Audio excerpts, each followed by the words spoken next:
Bismillahirrahmanirrahim. Assalamualaikum warahmatullahi wabarakatuh. Alhamdulillah nahmaduhu wa nasta'inuhu wa nastaghfiruh wa na'udzu billahi min shururi anfusina wa sayyiati a'malina. May yahdihillahu fala mudilla lahu wa may yudlil fala hadiya lahu. Asyhadu an la ilaha illallah wahdahu la syarika lahu وأشهد أن محمدا عبده ورسوله وصفيه من خلقه وخليله محمد صلى الله عليه وسلم وعلى آله وصحبه الكرام. يقول ربنا جل جلاله في محكم تنزيله يا أيها الذين آمنوا اتقوا الله حق تقاته ولا تموتن إلا وأنتم مسلمون. Kaum muslimin dan muslimat sidang jamaah salat maghrib yang diberkahi oleh Allah Subhanahu wa taala. Pujian kita kembali kita hantarkan keharibaan Allah yang Allah kembali memberikan kita kesempatan pada malam yang penuh keberkahan ini. Kita pelajari kembali sabda-sabda baginda Rasul sallallahu alaihi wasallam dan firman-firmannya Allah Subhanahu wa taala yang merupakan dua hal ini alat petunjuk kita menuju kebahagiaan dunia dan akhirat nantinya.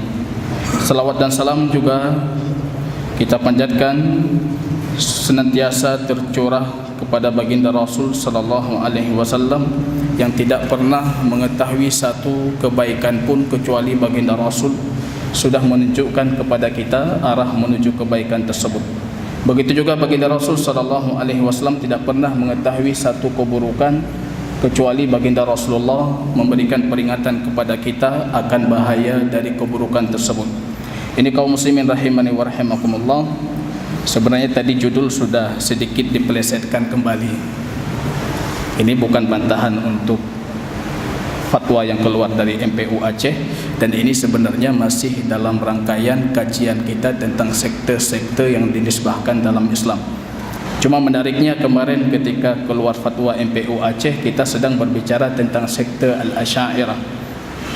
Dalam fatwa itu termuat di antara kitab ghairu mu'tabar yang tidak bisa diterima dan tidak bisa diamalkan dan diterima oleh masyarakat. Salah satunya Majmu' Fatawa Ibnu Taimiyah rahimahullah. Saya sendiri sekarang kitab yang ghairu mu'tabar ini sedang berada di sisi saya. Ini kitab ghairu mu'tabar Majmu' Fatawa Ibnu Taimiyah rahimahullah. Yang menariknya dalam fatwa itu bercerita tentang kenapa apa standar ghairu mu'tabar sesuatu kitab. Di situ disebutkan karena kitab tersebut menyelisihi Al-Quran dan menyelisihi sunnahnya baginda Rasul sallallahu alaihi wasallam, ataupun tepatnya menyelisihi Al-Quran dan hadis. Ini yang jadi bahan kajian kita sebenarnya. Kembali kita membaca kitab ghairu mu'tabar. Karena menarik, salah satu ulama Aceh dalam video yang pernah dikirimkan ke saya, beliau mengutarakan dalam bahasa Aceh, Ibnu Taimiyah ini memang sangat dalam, lehuk. Cuma pembahasannya beliau lehuk dan ada bangkainya. Lehuk membangkai. Kalau saya dulu madhabnya Syafi'i, kalau sudah dalam lebih dari 2 kulah la tahmilul khabath. Najis, bangkai itu tidak membawa kotoran kalau sudah lebih dari 2 kulah. Wallahu taala alam bisawab. Ibnu Taimiyah dalamnya itu lehuknya lebih dari 2 kulah ataupun tidak lebih dari 2 kulah. Ini yang jadi standar kita malam ini. Kita perhatikan apa yang beliau sebutkan. Sesuai tidak dengan ayat Allah, sesuai tidak dengan sunnah baginda Rasul. Saya pernah mengutarakan pembahasan Ibnu Taimiyah ini bukan cuma sosok Ibnu Taimiyah, tapi kita sedang berbicara tentang satu madhab akidah yang dulu dikenal dengan madhab Al-Hanabilah, madhab Ahlul Hadis, madhab para pembawa hadis. Salah satu di antara pembawa madhab ini dan orang paling gencar membantah firqah-firqah lainnya itu Ibnu Taimiyah rahimahullah. Sekarang yang sedang kita bicarakan perbandingan madhab Al-Hanabilah yang salah satu di antaranya Ibnu Taimiyah, Imam Ahmad dan lain sebagainya, dan madhab Al-Asy'ariyah dengan tafwid dan ta'wil yang mereka lakukan terhadap pembahasan asma dan sifatnya Allah. Ini kaum muslimin rahimani wa rahimakumullah. kembali saya tekankan, perselisihan di antara dua golongan ini cuma berkaitan tentang sifat fi'liyah dan sifat dzatiyah semata. Jadi jangan dilebarkan perselisihan. Perselisihan di antara Ibnu Taimiyah dan orang-orang Asy'ari itu cuma berkaitan tentang sifat dzatiyah dan sifat fi'liyah. Kalau sifat-sifat lainnya itu tidak ada perselisihan.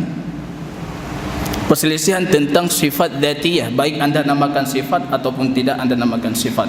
Orang Hanabilah menamakan itu sifat. Kalau saya sendiri meyakini itu bukan sifat. Allah punya tangan, punya qidam, punya sak, betis, punya ain, mata. Orang Hanabilah menamakan itu sifat dzatiyah. Saya pernah mengatakan ini tidak layak untuk dinamakan sifat, karena satu urgensi dari sifat itu, kalau kita namakan sifat, boleh kita sebutkan Allah dalam bentuk mubtada dan sifatnya khabar. Al-ilmu, alim, itu sifat. Kita boleh mengatakan Allahu alim. Yad, tangan, kalau itu sifat kita boleh mengatakan Allah yadun, Allah tangan, itu tidak boleh. Maka ini bukan sifat. Maka di sini kita dapatkan rupanya orang Hanabilah juga sedikit melakukan takwil. Sedikit banyaknya hampir semua firqah dalam pembahasan akidah ini melakukan takwil. Setuju ataupun tidak setuju, pasti mereka sudah mentakwilkan tangan itu sifatnya Allah. Ini sifat dzatiyah yang kita maksud di sini bagi kita anggota tubuh. Dan sifat fi'liyah, yaitu perbuatan-perbuatan yang dilakukan oleh Allah Subhanahu wa taala. Al-istiwa, Allah beristiwa di atas arsy, itu fi'liyah. An-nuzul, turun, itu fi'liyah. Allahu yadhaq, dalam hadis yang sahih Allah tertawa, itu fi'liyah. Allahu ya'jab, dalam hadis Imam Bukhari Allah berta'ajjub, itu fi'liyah. Jadi pembahasannya cuma pembahasan fi'liyah dan dzatiyah. Ini yang jadi pembahasan perselisihan yang perlu kita perhatikan. Ibnu Taimiyah, apa pandangan beliau dan apa pandangan para ulama salaf sebelum beliau sampai kepada baginda Rasul sallallahu alaihi wasallam. Jadi yang perlu pertama kali akan kita bicarakan, dan ini pertanyaan pertama yang ditanyakan kepada Syekh Islam Ibnu Taimiyah di sini, an uluwillahi ala sairi makhluqatihi. Allah tinggi di atas semua makhluknya. Nanti pulang buat perbandingan. Kalau punya kitab Asy'ari, coba perhatikan ketika ditanyakan tentang soal yang sama bagaimana jawabannya. Kemudian hitung kitab mana yang paling banyak Quran dan sunnahnya. Ini karena kitab ini paling sedikit Quran dan sunnah. Coba kita perhatikan kitab mereka banyak tidak Quran dan sunnahnya. Pertanyaan pertama tentang Allah tinggi di atas semua makhluknya. Tinggi di atas semua makhluknya. Pertanyaan ini bercerita tentang tinggi zatnya, bukan tinggi sifatnya Allah. Karena semua kaum muslimin sepakat sifat Allah itu paling tinggi. Bukan tinggi qahar, tinggi kekuatan. Karena semua kaum muslimin sepakat kalau Allah itu paling tinggi kekuatannya, paling tinggi kekuasaannya. Yang jadi pertanyaan ditanyakan ke beliau tentang tinggi zatnya. Allah secara zat tinggi ataupun tidak? Ini pertanyaan. Kita perhatikan jawaban beliau. Ini hampir semua puluhan yang beliau sebutkan di sini antara ayat Allah, Al-Quran dan sunnah baginda Rasul yang sahih. Beliau mengatakan ilaihi yas'udul kalimut thayyib wal amalus salih yarfa'u. Ayat yang pertama, kepadanya, kepada siapa? Kepada Allah. Yas'udu, naik semua perkataan-perkataan yang baik. Wal amalu salih yarfa'uh, dan amal-amal salih itu diangkat, ditinggikan oleh Allah. Naik ke mana? Ini yang jadi pertanyaan, naiknya ke mana? Kalau yang turun bukan Allah yang turun, tapi rahmatnya. Turun dari siapa? Turunnya dari siapa? Bukan Allah yang turun, perintahnya. Perintahnya di atas, turun ke bawah. Allahnya di mana? Yang di sini naiknya ke siapa? Kalau naiknya di sana tidak ada apa-apa, kosong. Rupanya di atas tidak ada apa-apa, kosong. Jadi artinya amal saleh itu akan naik dan Allah di mana? Nanti kita khawatirkan rupanya fal'iyadzubillah, Allahnya di bawah, amal salehnya di atas. Pahalanya, gudangnya di atas, rupanya Allahnya di bawah. Maka ini perlu kita pahami ayat dengan betul-betul. Cukup ayat ini menjadikan kita paham tentang pembahasan istiwa dan tingginya Allah secara zat. Wa qauluhu inni mutawaffika wa rafi'uka ilayya. Aku yang mewafatkanmu wahai Isa, wa rafi'uka ilayya. Tentunya wafat di sini baik wafat secara wafat yang kita pahami meninggal ataupun wafat cuma qabd ruh. Karena dalam ayat yang lain Allah mengatakan tidur itu juga wafat. Padahal dalam kondisi tidur ruh kita masih bersama kita. Kalau tidak ada ruh bagi orang yang tidur artinya dia mayit. Layak tidak kalau kita lihat orang yang tidur kita mengatakan dia mayit? Ini tidak layak. Ruhnya rupanya bukan semua ruh yang terangkat. Ini juga jadi pembahasan nanti akan kita bicarakan. Aamintum man fis samai ay yakhsifa bikumul ard. Tidak khawatirkah kalian, amankah kalian dengan zat yang di langit? Ini fis sama harus kita pahami. Jangan nanti diceritakan Tuhan Wahabi, Tuhan Salafi itu kayak Tuhannya sembokong. Jadi duduk berbarengan di langit. Apa maksud di langit fis sama? Para ulama sepakat, bahkan Ibn Taimiyah di sini mengulangi beberapa kali, fi itu artinya ala. Di langit artinya atas. Kalau anda menerjemahkan langit itu langit yang kita pahami, artinya atas. Ijma' ahlu sunnah ba'inun min khalqihi, Allah itu tidak bercampur dengan makhluknya, terpisah dari makhluknya. Tidak mungkin Allah bercampur dari makhluknya. Sekarang coba kita buat ini satu pernyataan Ibn Taimiyah menarik. Beliau mengatakan itu kaidah qat'iyah, dalil yang bisa mendiamkan orang-orang yang i'tirad, yang menolak ayat-ayat yang beliau sebutkan. Dalam hadis Imam Bukhari Allah mengatakan Allahu kana wa lam yakun ma'ahu syai'. Allah sudah ada dan tidak ada apapun bersama Allah. Allah ada, tidak ada apapun bersama Allah. Walam yakun qablahu syai'. Tidak ada apapun sebelum Allah. Ini pertanyaan-pertanyaan yang ditanyakan. Kalau Allah beristiwa di atas arsy sebelum diciptakan arsy, istiwanya di mana? Ini jawabannya. Allah ada, tidak ada apapun bersama Allah. Bahkan dalam doa yang diajarkan oleh baginda Rasul, antal awwal wa laysa qablaka syai'. Ya Allah, engkau al-awwal, yang pertama, dan tidak ada sebelummu sesuatu apapun. Wa antal akhir, dan engkau yang terakhir. Wa laysa ba'daka syai', dan tidak ada sesuatu setelahmu. Ini coba kita buat dalil akli. Kalau coba main logika-logikaan, ini ada dalil aklinya. Beliau katakan sekarang Allah ada, Allah akan menciptakan makhluknya. Diciptakan tidak makhluknya? Tentunya Allah menciptakan makhluknya. Kita semua ciptaan Allah. Yang jadi pertanyaan, di mana Allah ciptakan makhluknya? 4 kemungkinan cuma, tidak ada kemungkinan lain. Allah ciptakan makhluknya pada zatnya Allah, di dalam dirinya. Dan Allah biarkan makhluknya dalam dirinya. Mungkin tidak ini? Mungkin kita berada dalam Allah? Mustahil, tertolak. Ini pertama, tertolak. Yang kedua, Allah ciptakan pada zatnya, dalam dirinya. Kemudian tiba-tiba Allah keluarkan makhluknya keluar dari dirinya. Ini mungkin tidak? Tidak.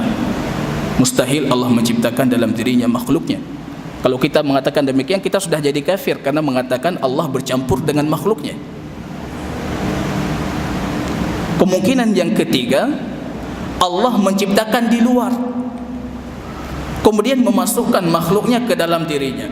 Ini juga mustahil karena kita bukan berada di dalam zatnya Allah. Cuma satu sekarang kemungkinan yang terakhir, Allah menciptakan makhluk ini di luar zatnya Allah dan membiarkan makhluk ini di luar zatnya Allah. Dari 4 kemungkinan akal yang tidak mungkin anda punya pilihan yang 5. Ini menyatakan apa?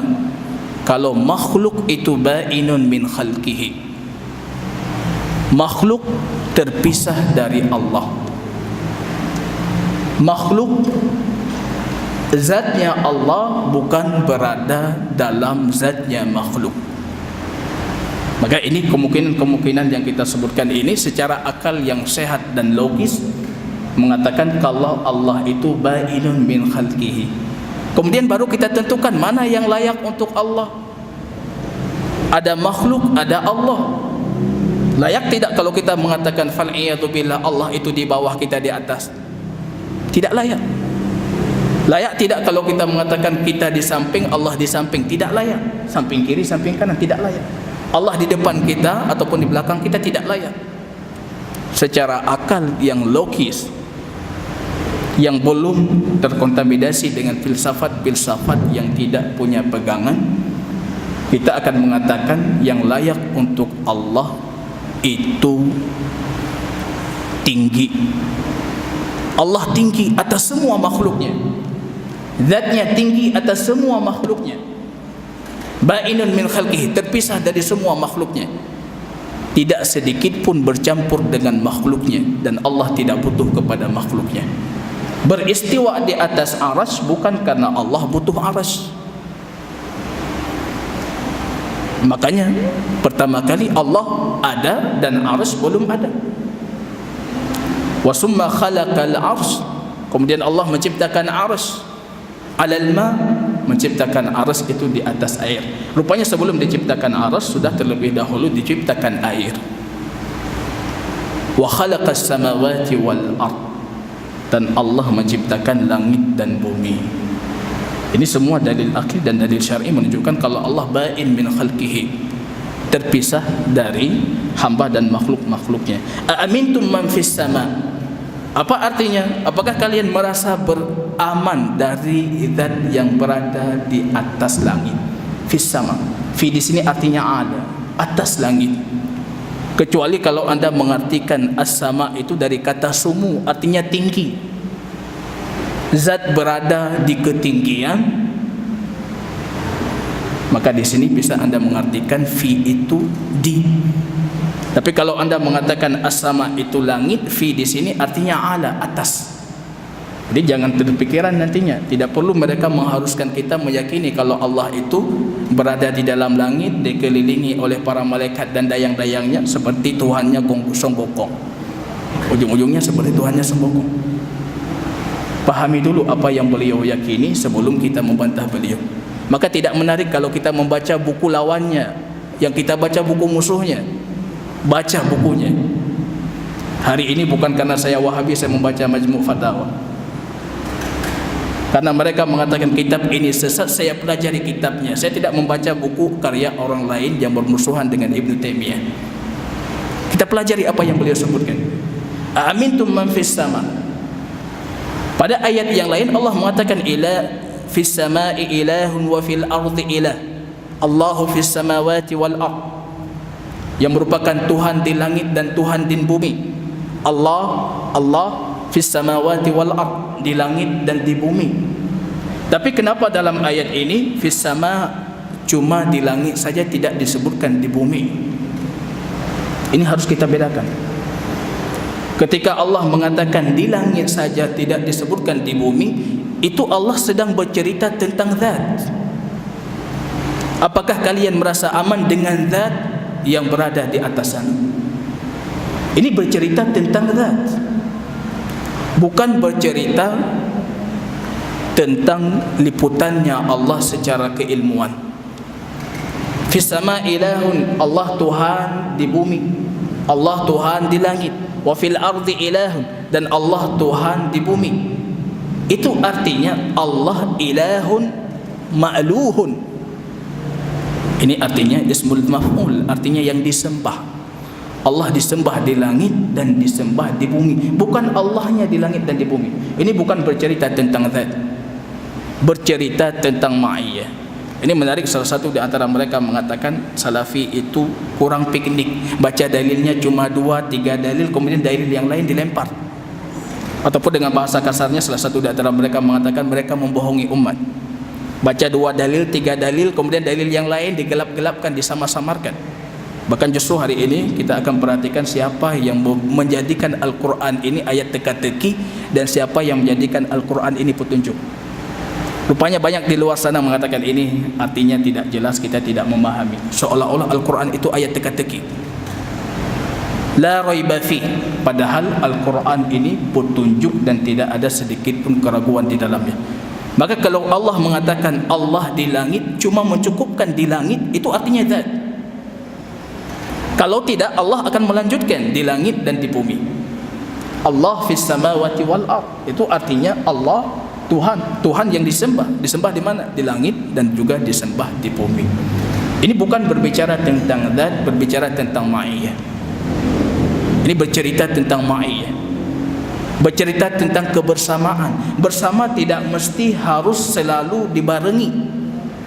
Bersama tidak mengharuskan selalu dibarengi. Maka doa kita ketika kita keluar dari rumah tadi menuju majlis ta'lim, kita mengatakan anta sahibi fis safar. Doa seorang musafir, ya Allah, engkau sahib, rekanku di dalam perjalanan, wal khalifati fil ahad, dan khalifahku, penggantiku untuk keluargaku di rumah. Bagaimana bisa Allah bersama kita dan Allah juga di rumah? Ini mustahil secara akal. Tapi ini maksudnya al-ma'iyah, kebersamaan. Muhammad Rasulullah walladzina ma'ahu asyidda'u 'alal kuffar rahama'u bainahum. Muhammad itu Rasulullah, walladzina ma'ahu, orang-orang yang bersama Muhammad. Siapa yang bersama Muhammad? Bukan cuma sahabat, kita juga bersama Muhammad, tapi jasad kita tidak bersama Muhammad. Ini ma'iyah, kebersamaan, tapi bersama Muhammad dalam keimanan, bersama Muhammad dalam syariat. Asyidda'u 'alal kuffar, kita keras untuk orang-orang kafir, rahama'u bainahum, dan kita saling berkasih sayang di antara bersama mereka.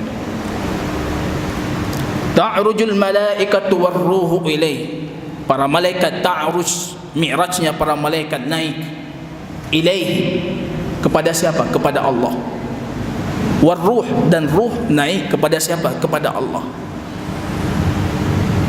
Dalam salah satu kitabnya Imam Bukhari rahimahullah, dalam kitab tarikhnya, beliau menyebutkan satu hadis yang diperselisihkan oleh para ahli ilmi tentang urujur ruh. Ketika kita tidur, dalam hadisnya disebutkan rupanya ruh kita itu naik ke atas.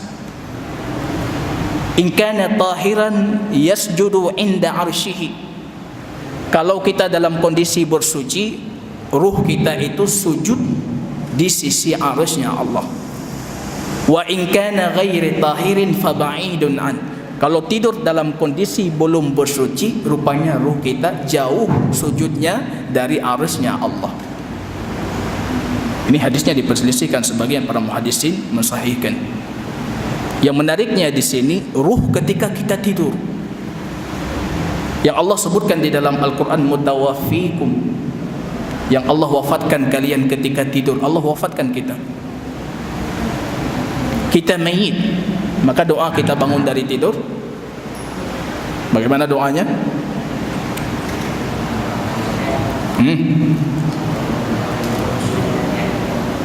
Ahya ba'dama amatana, yang menghidupkan, karena tadinya kita mayit. Apa bedanya mayit dengan orang yang tidur? Ruh mayit keluar, ruh orang yang tidur itu keluar. Ruh orang yang tidur keluar, ruh mayit keluar. Bedanya apa? Rupanya ruh mayit itu keluarnya kulliyan, secara sempurna keluar. Maka tidak ada lagi kehidupan di jasad. Orang yang tidur masih bisa ngorok, masih bisa ini, masih bisa itu, padahal ruhnya kadang-kala sedang sujud. Ta'ruju ila sama, sedang naik ke atas. Rupanya keluar ruh dari orang yang tidur itu. Tidak mesti keluarnya semuanya, bagian darinya yang keluar. Wallahu alam bagaimana ceritanya, bagaimana caranya, kaifiatnya. Ini menariknya, kalau ruh seperti itu, bagaimana kita mengharuskan Allah kalau Allah turun, arsy itu jadi kosong? Sekarang pertanyaan, kalau Allah turun, arsy kosong tidak? Madhab Ahlussunnah wal Jamaah tidak mungkin kosong.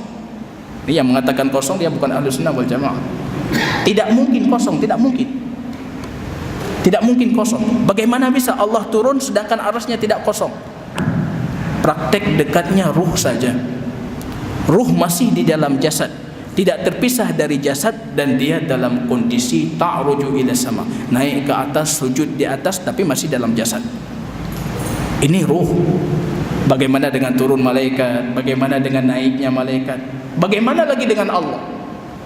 Sesuatu yang di luar kaifiat yang bisa ditangkap dan diliputi dengan akal pikiran kita. Ini perlu kita perhatikan jamaah yang berbahagia. Ar-Rahmanu 'alal 'arsy istawa. Ini ayat yang jadi polemik. Ar-Rahman 'alal 'arsy istawa. Allah yang Maha Penyayang beristiwa di atas arsy. Ibnu Abbas rahimahullah merupakan ta'wilul Quran, yang menafsirkan Al-Quran direkomendasi oleh baginda Rasul untuk penafsirannya dan takwilnya. Imam Mujahid 6 kali dari awal Quran sampai akhir Quran bertalaki tentang tafsir. Kullu kalimatin minha, kata Imam Mujahid, setiap kalimat aku tanyakan kepada Ibnu Abbas. Tapi cuma ayat ini yang tidak ditanyakan. Cuma ayat ini yang tidak beliau pernah tafsirkan kalau istawa itu istaula. Kalau beristiwa itu artinya menguasai. Coba kita perhatikan di mana kita dapatkan satu dari generasi salaf yang tantangan Ibnu Taimiyah pada pertemuan yang lalu, yang menunjukkan kalau istawa itu istaula. Kalau kami cuma beriman lafadznya tapi kami tidak beriman maknanya, teka-teki. Istawa, kami beriman lafadznya istawa, tapi apakah Allah beristiwa di atas arsy ataupun tidak, wallahu a'lam. Padahal Allah sudah mengatakan, masih wallahu a'lam. Ini teka-teki. Ar-Rahman 'alal 'arsy istawa, yang beristiwa di atas arsy. Apa artinya istiwa? Istiwa 'ala, tinggi. Irtifa, tinggi. Wasu'ud, naik. Naik artinya meninggi. Itu arti istiwa. Maka pada pertemuan pertama saya mengatakan tidak layak kalau anda menerjemahkan istawa itu dengan dengan Allah bersemayam. Nanti bisa jadi wallahu alam ada perbedaan pemaknaan antara bersemayam dengan istawa. Istawa.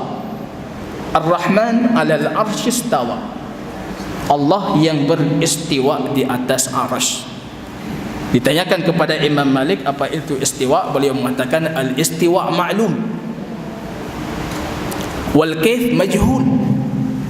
Hari ini datang orang-orang Asy'ariyah mengatakan istiwa ma'lum artinya ma'lum di ilmunya Allah. Apa arti istiwa? Istiwa diketahui. Siapa yang mengetahui? Allah. Kalau Allah yang mengetahui, semuanya Allah ketahui. Kenapa Imam Malik mengatakan wal kaif majhul? Kaifiatnya tidak diketahui. Kalau artinya tidak diketahui, kaifiatnya lebih tentu tidak diketahui. Tapi kenapa beliau mengatakan kembali waqiful majhul? Ini artinya arti kata istawa itu diketahui. Yang tidak diketahui kaifiatnya, kayak ini batal. Ibnu Taimiyah sendiri membantah kepada para ahli tauhid yang mereka mengatakan Imam Malik itu mufawwid. Imam Malik mufawwid, Ibnu Uyainah mufawwid, Sufyan As-Tsauri mufawwid, karena mereka mengatakan al-istiwa ma'lum wal kaif majhul. Ma'lum di situ ma'lum dalam bahasa Arab. Apa arti istiwa? Coba buka kamus bahasa Arab yang merupakan hujjah dan marji'iyah, maka anda dapatkan istiwa itu artinya ulu, wartifa, tinggi, meninggi, wasu'ud, itu arti dari istiwa. Artinya ma'lum, kita ketahui. Yang tidak kita ketahui itu kaifiyahnya. Ya Haman ibni li sarhan la'alli ablughul asbab as-samawati fa'attali'a ila ilahi Musa. Wahai Haman, ini perkataan Fir'aun, bangunkan untukku sarhan, bangunan yang tinggi, la'alli ablughul asbab, supaya aku jadikan sebagai tangga untuk menuju langit. Fa'attali'a ila ilahi Musa, supaya aku bisa melihat Tuhannya Musa. Kalau kita perhatikan dalam kitab Jawahir Tauhid, Imam Sanusi berdalil dengan hadis ini untuk membantah Ibn Taimiyah. Dalam kitab kita ini, Ibn Taimiyah berdalil dalam hadis ini untuk membantah Imam Sanusi dan rekan-rekannya. Mereka mengatakan apa? Siapa yang mengatakan Allah di langit itu seperti Fir'aun. Perhatikan dalam kitab Imam Sanusi, dalam kitab Jawahir Tauhid. Siapa mengatakan Allah di atas dan menuju ke atas pakat kafar, dia sudah kufur, keluar dari Islam. Termasuk video terakhir yang sedang heboh juga, dia mengatakan siapa yang mengatakan Allah di atas arsy kafir. Kalau kita perhatikan, rupanya Abu Hanifah dalam fiqh akbarnya, beliau ditanyakan, bagaimana pandanganmu tentang orang yang menafikan Allah beristiwa di atas arsy? Beliau mengatakan dia kafir. Bagaimana tidak kafir? Ratusan dalil yang dia nafikan, ratusan dalil dia tolak, ratusan hadis dia bantah, bagaimana dia tidak jadi kafir? Hari ini justru kebalikannya. Siapa yang mengatakan Allah beristiwa di atas arsy, dia kafir, jangan nikahkan anak kalian. Wallah ta'ala. Bahkan dalam hadis ini kita perhatikan dalam ayat ini, ya Haman, bangunkan untukku bangunan yang tinggi, aku jadikan sebagai tangga untuk menuju langit, supaya aku melihat Tuhannya Musa. Kenapa Fir'aun memerintahkan Haman membangun bangunan tinggi supaya bisa melihat ke langit? Mustahil perintah ini datang kalau Musa tidak mengatakan Tuhannya di atas. Ketika Musa mengatakan Tuhan aku di atas, maka Fir'aun mengatakan kalau di atas sekarang aku lihat. Ini jangan jadi dalil sebaliknya. Ini jadi dalil sebaliknya. Padahal ini dalil untuk menguatkan kalau Allah itu di atas. Tanzilun min hakimin hamid, turun dari hakimin hamid. Dari siapa turun? Quran turun dari siapa? Dari Allah. Kalau tidak ada apa-apa di atas, jadi dari mana turunnya Quran? Maaf cakap, apalagi kalau kita meyakini Tuhannya di bawah, Qurannya turun dari atas. Ini lebih kekufuran. Fal'iyatubillah. Dan hadis-hadis Mi'raj beliau sebutkan di sini. Hadis A'rabi yang datang kepada baginda Rasul dan dia minta syafaat dan doanya baginda Rasul supaya baginda Rasul menuju ke atas arsy. Dan hadis seorang jariyah dalam sahih Jabir ibn Abdullah ketika baginda Rasul bertanya, Aina Rabbuk? Qal fis sama. Di mana Tuhanmu? Dia memberikan isyarat di atas. Kemudian baginda Rasul mengatakan kepada pemiliknya, A'tiqhu fa innahu mu'minah. Merdekakan dia karena dia itu orang mukmin. Hari ini sibuk mencari hadis ini sahih ataupun tidak. Jelas hadis ini sahih. Kalau untuk menafikan sangat sulit, karena bukan cuma satu hadis ini dalil orang yang mengatakan Allah di atas. Ini coba kita bayangkan, sekarang ada madhab Hanabilah. Dalil-dalil yang kita sebutkan, mereka langsung mengatakan ini semuanya kami imani lafaz dan maknanya. Kefiatnya kita kembalikan kepada Allah. Mustahil logika dan pikiran kita bisa meliputi keilmuan Allah. Wala yuhituna bihi ilman. Dalam surat Taha 110 Allah mengatakan tidak ada satupun yang bisa meliputi Allah dengan keilmuan. Allah turunkan ayat itu karena nanti akan datang orang-orang yang berbicara tentang Allah, yang sibuk dengan arsy-Nya Allah, padahal kontrakan sendiri belum jelas untuk tahun ini. Ini Allah sudah turun ataupun tidak, arsy-Nya seperti apa, seperti ini, seperti itu. Sibuk dengan arsy-Nya Allah. Dalil luar biasa banyaknya kita imani. Ini sudah datang dari Allah. Allah yang paling tahu tentang Allah, Rasulullah paling tahu tentang Allah. Allah beristiwa di atas arsy. Lafzan wa ma'nan. Kami imani lafaznya, kami imani maknanya. Datang orang Asy'ariyah. Tidak layak kalau kita mengatakan Allah beristiwa di atas arsy. Kenapa tidak layak? Berarti Allah butuh kepada arsy. Padahal Allah tidak butuh kepada arsy. Tidak layak kita mengatakan Allah butuh kepada makhluknya. Kemudian kalau Allah beristiwa di atas arsy sebelum Allah ciptakan arsy, di mana Allah beristiwa. Kemudian kalau kalian juga mengatakan Allah turun di sepertiga malam terus berbeda-beda. Ini semua soal-soal ini dijawab oleh Ibnu Taimiyah. Menariknya, kalau soal ini hadir di zaman baginda Rasul, mungkin perkataan Umar cuma satu, ya Rasulullah da'ani adribu unuqahu. Ya Allah, saya potong aja kepalanya. Pertanyaan yang lebih rendah dari ini, Umar meminta dipotong kepala, apalagi pertanyaan seperti ini. Maka coba perhatikan kitabnya Imam Ibn Rajab, Fadlu Ilmu Salaf ala Ilmu Khalaf. Perbandingan keistimewaan ilmu generasi awal umat ini dibandingkan ilmu generasi-generasi selanjutnya. Mereka itu sam'an wa ta'ah. Kalau datang keimanan perkara gaib, mereka langsung mengimani. Sam'an wa ta'ah, tidak perlu dipertanyakan. Apalagi dijadikan iktirad kontradiktif antara satu dalil dengan dalil lainnya. Beliau mengatakan kalau sekiranya hadhil iktiradat, bantahan-bantahan seperti ini datang di zamannya baginda Rasul dan di zamannya Khulafaur Rasyidin, labadaruhu bil uqubah. Yang pertama mereka lakukan, dihukum dulu baru dijelaskan. Kalau datang pertanyaan ini kepada Umar, dihukum dulu baru nanti dikasih jelasan. Kamu tanyanya kenapa? Ragu-ragu. Kalau ragu-ragu langsung dipancung.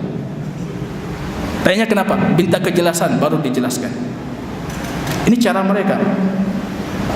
Hari ini kita tidak datang orang Asy'ariyah mengatakan tidak ada yang selamat kecuali kita memberikan yang terbaik untuk Allah. Maka dari poin ini, maka kita harus memahami Asy'ariyah itu tidak mentakwil kecuali karena mereka menginginkan kebaikan juga untuk Allah. Mereka menginginkan kesucian untuk Allah. Niatnya supaya Allah itu munazzah, Allah itu suci, berbeda dengan makhluknya. Maka dari sini Anda harus memberikan perhatian, harus betul-betul memberikan penghormatan untuk mazhab Asy'ariyah. Bukan karena hawa nafsu. Ini kita bercerita tentang awal Asy'ariyah. Bukan hawa nafsu, bukan karena ini, bukan karena itu. Ada pengaruh luar, terkontaminasi dengan filsafat-filsafat luar, itu pasti ada. Kalau tidak muncul pertanyaan-pertanyaan yang serupa. Tapi dari niatnya Anda harus memberikan penghormatan. Mereka menginginkan tensi, maka mereka mengembalikan kepada logika. Ini tidak mungkin. Apa yang layak untuk Allah? Tafwid. Kita imani lafadznya saja, maknanya kita kembalikan kepada Allah. Ini bahaya. Tafwid itu bahaya. Kalau kita buka pintunya tafwid, banyak orang kufur dari kaum muslimin. Hari ini mereka mengatakan kami beriman ayat tentang sifat, semuanya kami imani, tapi maknanya saya kembalikan kepada Allah. Datang Ibnu Sina dan golongan-golongan yang sama dengan Ibnu Sina, Karamitah, Syiah Batiniyah, mengatakan kami mengimani lafaz-lafaz ayat dan hadis berkaitan tentang hari akhirat, tentang kebangkitan, tentang mizan timbangan Allah, tentang hisab. Itu lafaznya kami imani, tapi maknanya kami kembalikan kepada Allah.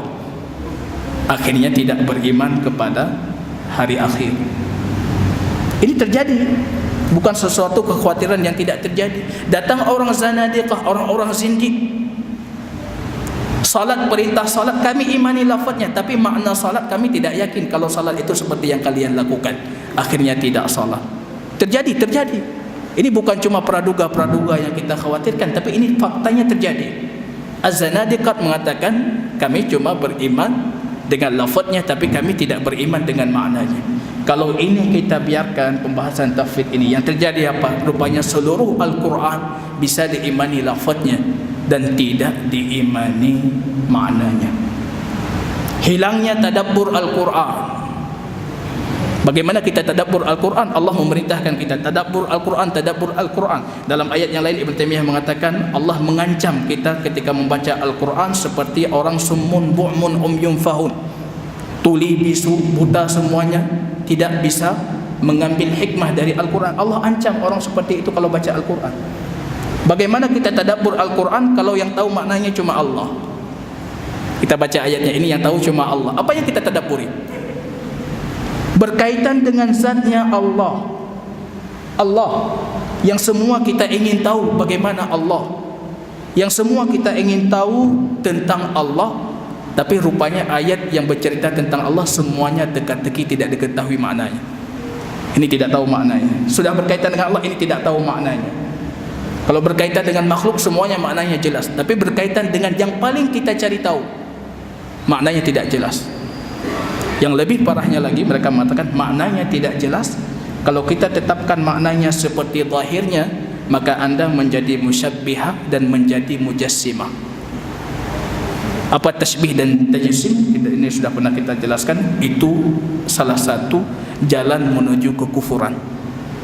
Sekarang kita beriman dengan makna yang Allah tuturkan membawa kepada kekufuran, tapi baginda Rasul tidak pernah menegur. Baginda Rasul tidak pernah memberikan wanti-wantian kepada kita. Ini bagaimana mungkin? Tidak pernah baginda Rasul negur. Kalau sekiranya seperti yang mereka katakan, kalau kalian mengatakan Allah beristiwa di atas arsy, maka kalian sudah menjadikan Allah seperti makhluk, tentunya akan datang penjelasan dari baginda Rasul. Istiwa itu bukan istiwa yang zahirnya. Datang penjelasan dari para sahabat. Tapi sampai hari ini kita tidak pernah mendapatkan penjelasan dari mereka. Artinya apa? Mereka membawa ayat-ayat dan hadis ini sesuai dengan zahirnya, beriman sesuai dengan zahirnya, dan tidak perlu bertanya al-kaifiyah. Tentang kaifiyatnya mereka limpahkan kepada Allah. Ini firqah yang pertama, bahaya tafwid. Ditambah lagi tafwid itu tajhilus salaf. Kalau kita mengatakan ini tidak tahu maknanya, artinya Rasulullah juga tidak tahu maknanya, para sahabat juga tidak tahu maknanya, a'immah yang saleh, yang alim, semuanya tidak tahu maknanya. Ini tajhilus salaf. Maka Syekh Abdul Muhsin Ibn Badr mengatakan kalau kita bermadhab tafwid, setidaknya ada 3 kesalahan yang kita lakukan. Kita mengatakan madhab tafwid itu madhabnya salaf, madhabnya para ulama terdahulu. Ini yang pertama, kita sudah melakukan pembodohan terhadap diri sendiri karena tidak tahu madhabnya salaf. Yang kedua, tajhilus salaf, kita sudah membodohkan generasi salaf. Kita mengatakan mereka tidak tahu, tidak tahu, tidak tahu. Seolah-olah mereka itu wa minhum ummiyun, di antara mereka orang-orang ummiyun dalam surat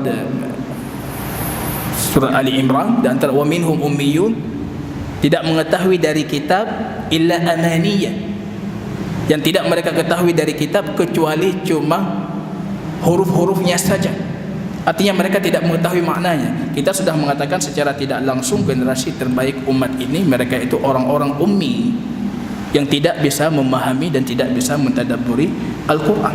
Ditambah lagi beliau mengatakan yang ketiga, al-kadzbu alaihim, kita sudah berdusta terhadap generasi salaf. Perhatikan di dalam kitab Ar-Risalah Imam Asy-Syafi'i. Nanti ada pertanyaan yang lain kepada Ibnu Taimiyah khusus tentang apa pandangan Imam Syafi'i. Dalam kitab Ar-Risalah di muqaddimah, Imam Syafi'i mengatakan nusbitu ma asbatallah li nafsihi wa rasul. Kami tetapkan untuk Allah apa yang Allah tetapkan untuk dirinya sendiri dan juga ditetapkan oleh Rasulnya. Kami tetapkan. Bahkan dalam riwayat yang lain, Imam Syafi'i mengatakan khilafatu Abu Bakar haqqun. Khilafahnya Abu Bakar itu benar dan pasti. Itu pasti benar. Khilafah Abu Bakar benar. Wa dzalika qada Allah inda arsy, dan itu merupakan ketetapan Allah di atas arsy-Nya. Beliau menetapkan istiwa dan menetapkan Allah itu tinggi di atas arsy-Nya. Itu pandangan yang pertama, tafwid. Tidak ada cara yang selamat kecuali tafwid. Kita katakan maknanya cuma Allah yang tahu, kita imani aja lafaznya. Jadi tidak perlu jatuh ke sini, tidak perlu jatuh ke sana. Kemungkinan-kemungkinan yang disebutkan kita tidak terjatuh ke dalamnya, cuma imani saja lafaznya. Ini tafwid. Bahaya seperti yang kita sebutkan tadi, ada 5 bahaya dari tafwid. Pandangan yang kedua, mereka mengatakan takwil. Kita tidak mengatakan maknanya cuma Allah yang tahu, tapi kita mentakwil dengan takwil yang layak untuk Allah. Apa yang kita takwilkan? Mereka mengatakan kita mentakwilkan istawa itu artinya istaula. Istawa artinya istaula. Allah beristiwa di atas arsy, artinya Allah beristaula di atas arsy. Apa artinya istaula? Istaula itu artinya menguasai. Ini kalau punya waktu kita baca perkataan Ibnu Taimiyah, bantahan beliau. Mungkin di sini beliau sebutkan 12 bantahan. Untuk membantah itu saja 12 bantahan Ibnu Taimiyah. Loh. Nah, cuma anda bangkit baca. 12 bantahan Ibnu Taimiyah untuk yang mengatakan istawa itu istaula. Mungkin di antara bantahan beliau yang akan kita sebutkan, di antaranya menguasai itu artinya dulunya bukan miliknya.